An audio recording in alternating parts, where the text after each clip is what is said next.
Mana lagi confirm? Aku rasa dia nak cakap pasal comfort. Mana lagi comfort, Z650 ni ataupun yang RS punya model. RS punya model dia jenis retro lah. Okay, so yang ni bagi aku nak bawa pillion masih lagi reasonable. Sebab apa? Sebab pillion dia lembut dan dia agak lebar lah. Nak comparekan contoh macam Z9 lah. Z9 ni keras, dia kecil. Tapi yang ni nak bawa pillion masih lagi okay. So bila dan korang pun duduk, motornya agak menegak sikit position dia. So orang belakang pun takkan menunduk lah. So masih reasonable, sangat okay lagi.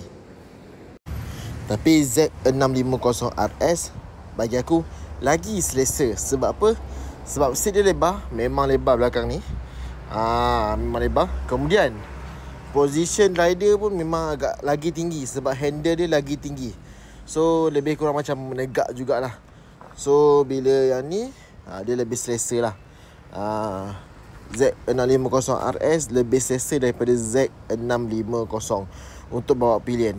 Tapi dia tak selesa yang macam Versys, macam touring. Tapi okey lah untuk orang-orang yang rendah sikit kan. Memang Versys besar sangat. So korang boleh beli Z650 RS.